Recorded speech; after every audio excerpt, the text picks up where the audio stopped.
First ಕನ್ನಡಕ್ಕೆ ಸ್ವಾಗತ. ನಾನು ಉಮರ್ ಫಾರೂಕ್. ಜಗತ್ತಿವತ್ತು ಮತ್ತೊಂದು ಮಹಾಯುದ್ಧದ ಹೊಸ್ಲಲ್ಲಿ ಬಂದು ನಿಂತ್ಕೊಂಡಿದೆ. ಮಧ್ಯಪ್ರಾಚ್ಯದಲ್ಲಿ ಕಿಚ್ಚು ಹೊತ್ಕೊಂಡಿದೆ. ಅಮೇರಿಕ ಮತ್ತು ಅದರ ಸಾಕು ನಾಯಿ ಇಸ್ರೇಲು ಜಂಟಿಯಾಗಿ ಇರಾನ್ ಮೇಲೆ ನಡೆಸಿದ ಆ ಒಂದು ದಾಳಿ ಇಡೀ ಜಗತ್ತನ್ನೇ ನಡುಗಿಸಿದೆ. ಇರಾನಿನ ಸುಪ್ರೀಂ ಲೀಡರ್ ಆಯತುಲ್ಲಾ ಅಲಿ ಖಾಮೆನಿ ಸೇರಿದಂತೆ 1300ಕ್ಕೂ ಹೆಚ್ಚು ಮಂದಿ ಹತ್ಯೆಯಾಗಿದ್ದಾರೆ ಅನ್ನೋ ಸುದ್ದಿ ಸಂಚಲನಕ್ಕೆ ಕಾರಣ ಆಗಿದೆ. ಆದರೆ ಕತೆ ಇಲ್ಲಿಗೆ ಮುಗಿಲಿಲ್ಲ. ಇರಾನ್ ಸುಮ್ಮನೆ ಕೂತ್ಕೊಂಡಿಲ್ಲ. ತನ್ನ ಸ್ವಾಭಿಮಾನಕ್ಕೆ ಧಕ್ಕೆ ಆದಾಗ ಇರಾನ್ ತಿರುಗಿ ಬಿದ್ದಿದೆ. ಇಸ್ರೇಲ್ ಮೇಲೆ ಈಗ ಇರಾನ್ ನಡೆಸ್ತಾ ಇರೋದು ಸಾಮಾನ್ಯ ಮಿಸೈಲ್ ದಾಳಿಗಳನ್ನಲ್ಲ, ಬದಲಾಗಿ ಭೀಕರ ಕ್ಲಸ್ಟರ್ ಬಾಂಬ್ಗಳನ್ನು. ಹಾಗಾದರೆ ಏನಿದು ಕ್ಲಸ್ಟರ್ ಬಾಂಬು?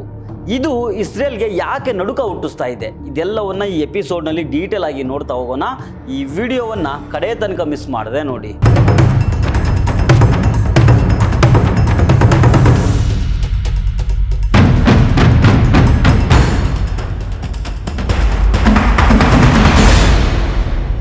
ಅಮೇರಿಕ ಮತ್ತು ಅದರ ಸಾಕು ನಾಯಿ ಇಸ್ರೇಲು ಅದೆಂಥ ಕುತಂತ್ರಿಗಳು ಅನ್ನೋದು ಇಡೀ ಜಗತ್ತಿಗೆ ಗೊತ್ತು. ಆ ಕುತಂತ್ರಿಗಳು ಇರಾನಿನ ಸುಪ್ರೀಂ ಲೀಡರ್ ಆಯತುಲ್ಲಾ ಅಲಿ ಖಾಮೆನಿ ಅವರನ್ನ ಕುತಂತ್ರದಿಂದನೇ ಹೊಡೆದು ಹಾಕಿದ್ರು. ಎಲ್ಲಿಯಾದರೂ ಬಚ್ಚಿಟ್ಕೊಳ್ಬೋದಾಗಿದ್ದ ಖಾಮೆನಿ ಎಲ್ಲಿ ಓಡಿ ಹೋಗದೆ ವೀರ ಮರಣವನ್ನು ಕಂಡ್ರು.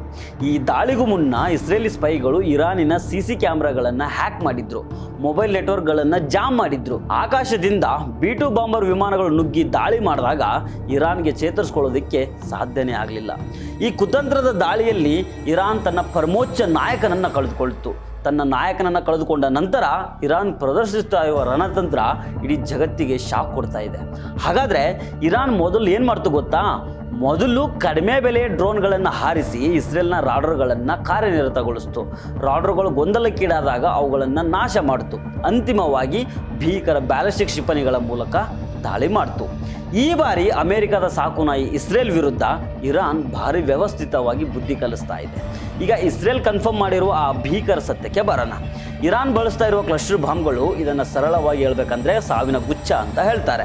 ಇದರ ವಿಶೇಷತೆ ಏನು ಅನ್ನೋದನ್ನು ನೋಡೋದಾದ್ರೆ, ಕ್ಲಸ್ಟರ್ ಬಾಂಬ್ಗಳು ಆಕಾಶದಲ್ಲೇ ಸ್ಫೋಟಗೊಳ್ತವೆ. ಇರಾನ್ ಹಾರಿಸಿದ ಬ್ಯಾಲಿಸ್ಟಿಕ್ ಕ್ಷಿಪಣಿ ಭೂಮಿಯಿಂದ 7-8 ಕಿಲೋಮೀಟರ್ ಎತ್ತರದಲ್ಲಿದ್ದಾಗಲೇ ಒಂದು ದೊಡ್ಡ ಬಾಂಬು ಓಪನ್ ಆಗ್ತದೆ. ಆ ಒಂದೇ ಬಾಂಬ್ನ ಒಳಗಿಂದ 20ಕ್ಕೂ ಹೆಚ್ಚು ಅಥವಾ 100 ಸಣ್ಣ ಸಣ್ಣ ಬಾಂಬ್ಗಳು ಹಾರಾಡ್ಬಿಡ್ತವೆ. ಇವು ಸುಮಾರು 8 ಕಿಲೋಮೀಟರ್ ವ್ಯಾಪ್ತಿಯಲ್ಲಿ ಮಳೆ ರೀತಿ ಸುರಿದು ಬೀಳ್ತವೆ. ಇವನ್ನ ಇಸ್ರೇಲ್ಗೆ ತಡೆಯೋದಕ್ಕೆ ಇವಾಗ ಆಗ್ತಾ ಇಲ್ಲ. ಇಸ್ರೇಲ್ನಲ್ಲಿ ಈಗಾಗಲೇ ಈ ಬಾಂಬ್ಗಳಿಂದ ಸಿಕ್ಕಾಪಟ್ಟೆ ಡ್ಯಾಮೇಜ್ ಆಗಿದೆ. ಟೆಲ್ ಅವೀವ್ ಒತ್ಕೊಂಡು ಉರಿತಾ ಇದೆ.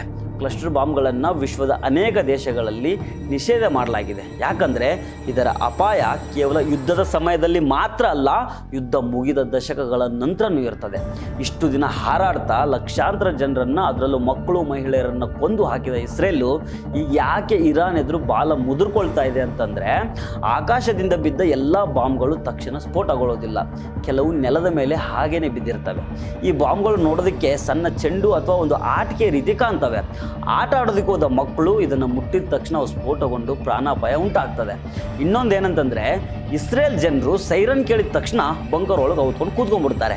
ಆದರೆ ಈ ಕ್ಲಸ್ಟರ್ ಬಾಂಬ್ಗಳು ಸ್ಫೋಟಗೊಳ್ಳದೇನೆ ರಸ್ತೆಗಳಲ್ಲಿ, ಮನೆ ಮೇಲೋ ಇನ್ನೆಲ್ಲೋ ಬಿದ್ದಿರ್ತವೆ. ಜನರು ಬಂಕರ್ನಿಂದ ಹೊರಗೆ ಬಂದಾಗ ಗೊತ್ತಿಲ್ಲದೇನೆ ಇದರ ಮೇಲೆ ಕಾಲಿಟ್ಟರೆ ಸಾಕು, ಜೀವನ ಪೂರ್ತಿ ಅಂಗವೈಕಲ್ಯ ಅಥವಾ ಸಾವು ಗ್ಯಾರಂಟಿ. ಇಲ್ಲಿ ದೊಡ್ಡ ಪ್ರಶ್ನೆ ಏನಂತಂದರೆ, ಇರಾನ್ ದೇಶಕ್ಕೆ ಇಷ್ಟು ಸುಧಾರಿತ ಕ್ಲಸ್ಟರ್ ಬಾಂಬ್ ತಂತ್ರಜ್ಞಾನ ಎಲ್ಲಿಂದ ಬಂತು? ಇಸ್ರೇಲ್ ಮತ್ತು ಅಮೆರಿಕದ ಅನುಮಾನ ಇರೋದು ರಷ್ಯಾ ಮತ್ತು ಚೀನಾದ ಕಡೆಗೆ. ಇರಾನ್ ಬಹಿರಂಗವಾಗಿಯೇ ಈ ರಾಷ್ಟ್ರಗಳ ಬೆಂಬಲವನ್ನು ಕೇಳ್ಕೊಂಡಿದೆ. ರಷ್ಯಾ ಮತ್ತು ಚೀನಾ ನೇರವಾಗಿ ಯುದ್ಧಕ್ಕೆ ಬರೆದಿದ್ರೂ ಇರಾನ್ಗೆ ಪರೋಕ್ಷವಾಗಿ ತಾಂತ್ರಿಕ ನೆರವು ಮತ್ತು ಶಸ್ತ್ರಾಸ್ತ್ರಗಳನ್ನು ಪೂರೈಸ್ತಾ ಇರ್ಬೋದು ಅನ್ನೋ ಒಂದು ಅನುಮಾನ ಮೊದಲಿಂದಾನೂ ಇದೆ. ಅಮೆರಿಕವನ್ನು ಹನಿಯೋದಕ್ಕೆ ಇರಾನನ್ನು ಈ ದೇಶಗಳು ದಾಳವಾಗಿ ಬಳಸ್ಕೊಳ್ತಿದ್ದಾವೆ ಅಂತಲೂ ಹೇಳಲಾಗ್ತಾ ಇದೆ. ಯುದ್ಧ ಯಾವುದೇ ಇರಲಿ, ಸಾವು ನೋವುಗಳು ಮಾತ್ರ ಸಾಮಾನ್ಯ ಜನರದ್ದು. ಈ ಕ್ಲಸ್ಟರ್ ಬಾಂಬ್ಗಳನ್ನು ಇರಾನ್ ಬಳಸ್ತಾ ಇದೆ ಅಂತ ಪಾಶ್ಚಿಮಾತ್ಯ ಮಾಧ್ಯಮಗಳು ಮತ್ತು ನಮ್ಮಲ್ಲಿನ ಕೆಲವು ಗೋಧಿ ಮಾಧ್ಯಮಗಳು ಗಂಟ್ಲನ್ನು ಹರಿದುಕೊಳ್ತಾ ಇದ್ದಾವೆ. ಆದರೆ ಮೊನ್ನೆ ಇದೇ ಭಯೋತ್ಪಾದಕ ರಾಷ್ಟ್ರ ಇಸ್ರೇಲು ಒಂದು ಗರ್ಲ್ಸ್ ಸ್ಕೂಲ್ ಮೇಲೆ ಬಾಂಬ್ ಹಾಕಿ ಬರೋಬ್ಬರಿ 168 ಮಕ್ಕಳನ್ನು ಕೊಂದು ಹಾಕ್ತಲ್ಲ, ಅವಾಗ ಈ ಸಾಕು ನಾಯಿ ದೇಶ ಇಸ್ರೇಲು ಯುದ್ಧಾಪರಾಧ ಮಾಡಿದೆ ಅಂತ ಯಾವ ಗೋಧಿ ಮಾಧ್ಯಮಗಳು ಕೂಡ ಬಾಯ್ ಬಡ್ಕೊಳ್ಳಿಲ್ಲ. ಖಾಮೆನಿ ಸತ್ರು ಅಂತ ಆ ಸಾವಿನ ಸುದ್ದಿಯನ್ನು ಸಖತ್ತಾಗಿ ಆಗಿ ಎಂಜಾಯ್ ಮಾಡಿದ್ರು. ಈಗ ನೋಡಿದರೆ ಇರಾನು ಯುದ್ಧಾಪರಾಧ ಮಾಡ್ತಿದೆ ಅಂತ ಗಂಟ್ಲನ್ನು ಹರಿದುಕೊಳ್ತಾ ಇದ್ದಾರೆ. ಒಟ್ಟಿನಲ್ಲಿ ಇರಾನ್ ಮತ್ತು ಇಸ್ರೇಲ್ ನಡುವಿನ ಈ ಜಿದ್ದಾಜಿದ್ದಿ ಎಲ್ಲಿಗೆ ಹೋಗಿ ನಿಲ್ತದೋ ಗೊತ್ತಿಲ್ಲ. ಇರಾನ್ ತನ್ನ ನಾಯಕನ ಸಾವಿಗೆ ಸೇಡು ತೀರಿಸ್ಕೊಳ್ಳೋದಕ್ಕೆ ತುದುಗಾಲು ನಿಂತ್ಕೊಂಡಿದ್ರೆ, ಅಮೆರಿಕ ಮತ್ತು ಇಸ್ರೇಲು ಇರಾನನ್ನು ಸಂಪೂರ್ಣವಾಗಿ ಸರ್ವನಾಶ ಮಾಡೋದಕ್ಕೆ ಮುಂದಾಗಿದ್ದಾವೆ.